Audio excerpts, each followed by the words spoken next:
নমস্কার সকলকে, আশা করি ভালো আছেন। আজকে পুনরায় একটা নতুন ভিডিও গুরুত্বপূর্ণ টপিক নিয়ে আপনাদের সামনে উপস্থিত হয়েছি। প্রায় প্রতিযোগিতামূলক পরীক্ষায় এই টপিক নিয়ে কোনো না কোনো প্রশ্ন এসেই থাকে। তবে ভিডিও শুরু করার পূর্বে আমি বলবো, হয়তো হতে পারে আমার এই তথ্যগুলো একটা সাধারণ হোয়াইট বোর্ডে লেখা, হয়তো ডিজিটাল বোর্ডে লেখা নয়, তাই হয়তো বিশেষ আকর্ষিত হতে পারছে না, তবে তথ্যগুলো সম্পূর্ণ সঠিক। তো আগামী দিনে এগিয়ে যাওয়ার জন্য আমাকে যদি আমি নিজেকে নিজে উৎসাহিত করছি, কিন্তু আপনাদের উৎসাহ ছাড়া আমি এগিয়ে যেতে পারবো না। আর আপনাদের উৎসাহ প্রদানটা লাইক বা কমেন্টের মাধ্যমেই আমি পেতে চাইছি। যদি এইটা ডিসলাইক হলেও, অপছন্দ হলেও আপনারা ডিসলাইক করুন, কিন্তু কোনো না কোনোভাবে আমাকে আপনাদের মনের বার্তাটা বা ইচ্ছাটা প্রকাশ করলে আমি অত্যন্ত খুশি হব। চলুন দেরি করব না, আজকের একটা গুরুত্বপূর্ণ টপিক, যে টপিকে আমরা সম্পূর্ণটা আলোচনা করব, যে একটা গুরুত্বপূর্ণ অক্ষরেখা নিয়ে আলোচনা করব এবং এখান থেকে কি কি প্রতিযোগিতামূলক পরীক্ষার প্রশ্ন হতে পারে তা আমরা সম্পূর্ণভাবে আলোচনা করব। চলুন এবারে দেখুন, এখানে কি দেখা যাচ্ছে, যে কর্কট ক্রান্তি রেখা। আমরা জানি পৃথিবীর উপর কতগুলি, পৃথিবীর অবস্থান নির্ণয়ের জন্য যে কোন ভূখণ্ড পৃথিবীর কোন অংশে অবস্থিত, তার জন্য আমরা কি করেছি, যে কাল্পনিকভাবে কতগুলি অক্ষরেখা আমরা পৃথিবীর উপর অঙ্কন করেছি। আমরা জানি যে 0 ডিগ্রি থেকে পৃথিবীর উত্তরে এবং দক্ষিণে টোটাল মোট 178খানা অক্ষরেখা কিন্তু এখানে রয়েছে। আমরা জানি যে আমাদের 0 ডিগ্রি থেকে এপাশে 90 ডিগ্রি যেহেতু একটা বিন্দু, তাই আমরা এটাকে অক্ষরেখা ধরি না, কিন্তু উপর দিকে রয়েছে 89 এবং নিচের দিকে 89, অর্থাৎ টোটাল 178খানা, এবং বাকি থাকছে 0 ডিগ্রি। এই নিয়ে পৃথিবীতে টোটাল 179 অক্ষরেখা রয়েছে। তো এই অক্ষরেখাগুলির মধ্যে প্রধান প্রধান নিশ্চয়ই অনেকগুলো রয়েছে, আপনারা সবাই জানেন, যার মধ্যে নিরক্ষরেখা, আমাদের কর্কট ক্রান্তি রেখা, মকর ক্রান্তি রেখা, সুমেরুবৃত্ত এবং কুমেরুবৃত্ত রেখা। তো এই কর্কট ক্রান্তি রেখা যেটা ভারতবর্ষের উপর দিয়ে গেছে, কেন আমরা এখানে দেখছি যে ভারতবর্ষ 8 ডিগ্রি 4 মিনিট নর্থ থেকে 37 ডিগ্রি 6 মিনিট নর্থ পর্যন্ত কিন্তু ভারতবর্ষের ভূখণ্ডটা পৃথিবীর উত্তর প্রান্তে, অর্থাৎ নিরক্ষরেখার উত্তরে 8 ডিগ্রি 4 মিনিট থেকে 37 ডিগ্রি 6 মিনিট হচ্ছে এই যে টোটাল ভারত ভূখণ্ড, অর্থাৎ যেটা 32,87,263 বর্গকিমি অঞ্চল জুড়ে রয়েছে তার অবস্থান। তাহলে আমরা স্বাভাবিক দেখছি যে এখানে 0 থেকে 23.5-66 মধ্যে হচ্ছে 23.5, তার মানে 8 ডিগ্রি 4 মিনিট, মানে এর মধ্যবর্তী অংশে 23.5-এর অবস্থান আসছে। তো এখানে আমরা দেখছি যে এই যে রেখাটা, যেটা আমি মাঝখানে ডট ডট করেছি, আপনারা দেখতে পাচ্ছেন যে এই রেখাটা কিন্তু ভারতবর্ষের প্রায় মাঝামাঝি অঞ্চল দিয়ে গেছে। তো এখানে এক গুরুত্বপূর্ণ একটু নিম্নমানের পরীক্ষার প্রশ্ন যখন আসে, তখন কিন্তু এই প্রশ্নটা খুব সহজেই আসে, যে কোন রেখা ভারতবর্ষকে প্রায় সমান দুভাগে ভাগ করেছে। তাহলে সেখানে নিরক্ষরেখা, সুমেরুবৃত্ত, কুমেরুবৃত্ত, মকর ক্রান্তি, কর্কট ক্রান্তি, তাহলে স্বাভাবিকভাবে আমরা বলতে পারবো কোন রেখা, কর্কট ক্রান্তি রেখা। তাহলে আবারও বলছি, ভারতবর্ষকে প্রায় সমান দুভাগে ভাগ করেছে কোন রেখা, গুরুত্বপূর্ণ অক্ষরেখা কর্কট ক্রান্তি রেখা। অর্থাৎ কখনো কখনো কিন্তু রেখাটা না দিয়ে নাম দিয়ে তার মানটা দিয়ে দিতে পারে। আমরা তাহলে কর্কট ক্রান্তি রেখার মান কত, 23.5 ডিগ্রি উত্তর। তাহলে কখনো কর্কট ক্রান্তি, মকর ক্রান্তি না দিয়ে তার পাশে শুধু মান দিল 66.5 degree north, 66 degree south, 23.5 degree north, 23.5 degree south, 0 degree, তাহলে কোনটা হবে, 23.5 ডিগ্রি নর্থ। তাহলে আমরা জানলাম। এরপরে হচ্ছে যে আমি দেখুন এখানে কতগুলো রাজ্যও অঙ্কন করেছি।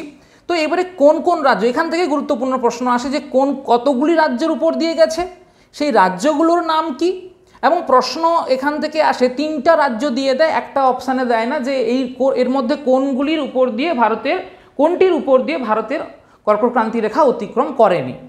তাহলে প্রথমে রাজ্যগুলোর নাম জেনে নিই, তারপরে প্রশ্নের উত্তরটা দেব। প্রথম যেটা হচ্ছে, আপনারা জানেন যে এটার নাম হচ্ছে গুজরাট, তারপরে কি রয়েছে রাজস্থান, তারপরে রয়েছে মধ্যপ্রদেশ, তারপরে ছত্তিশগড়, তারপরে ঝাড়খণ্ড, তারপরে পশ্চিমবঙ্গ, তারপরে ত্রিপুরা, তারপরে হচ্ছে মিজোরাম।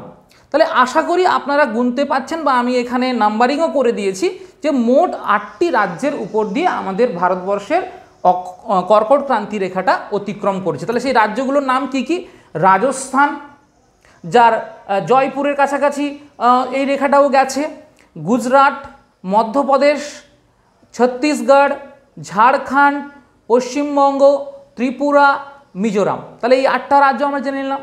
কিন্তু পরীক্ষা তো দীর্ঘদিন, এগুলো অনেক পুরনো প্রশ্ন, কিন্তু যদি বলা হয় যে প্রশ্নের মান উন্নতি করতে গিয়ে আরও কি প্রশ্ন আসতে পারে, তাহলে দেখুন এই যে রাজ্যগুলোর পড়ছি তাদের যে রাজধানী, এই রাজধানীর কত কাছাকাছি এই রেখাগুলো অতিক্রম করেছে সেটা আমরা দেখব।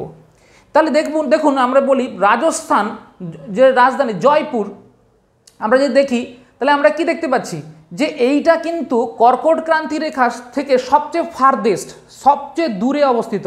এটা একটা প্রশ্ন হতে পারে যে ভারতের উপর দিয়ে অতিক্রম করা কর্কট ক্রান্তি রেখা এর মধ্যে কোন শহরের সবচেয়ে দূরে বা কোন রাজ্যের রাজধানীর থেকে সবচেয়ে দূরে। তাহলে সেখানে এই 8টা রাজ্যের রাজধানী দিতে পারে, সেই 8টা রাজ্যের রাজধানী দিয়ে বা 4টা রাজ্যের রাজধানী দিয়ে বলে দিতে পারে এর মধ্যে সবচেয়ে দূরবর্তী কোনটা। তাহলে সবচেয়ে দূরবর্তী কোনটা হবে? জয়পুর হবে। এরপরে আসছে দেখুন গুজরাট, গুজরাটের রাজধানী যেটা গান্ধীনগর, তার কাছাকাছি কে আছে? 23 ডিগ্রি 10 মিনিট নর্থে যে গান্ধীনগর শহরটা অবস্থিত। তাহলে এখানে দেখুন আমাদের খুবই অ্যাডভান্স লেভেল জানতে গিয়ে এই শহরটি কত ডিগ্রি অক্ষাংশ বরাবর অবস্থিত সেটাও আমরা জানবো। 23 ডিগ্রি 10 মিনিট নর্থে কিন্তু অবস্থান করছে।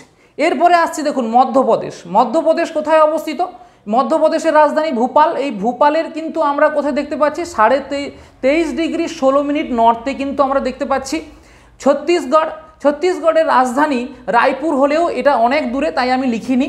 ঝাড়খণ্ড, এটা হচ্ছে গিয়ে রাঁচি।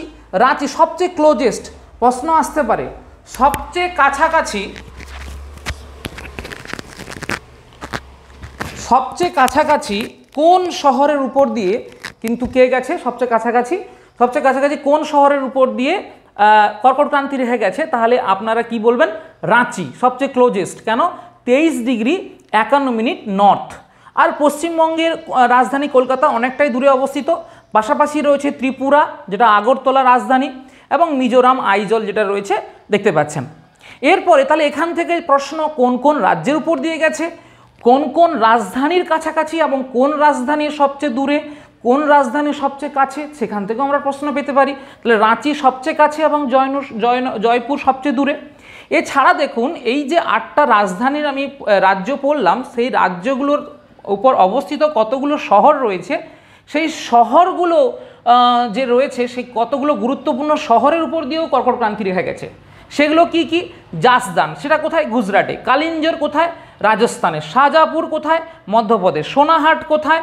ছত্তিশগড়। লোহারদাগা কোথায়?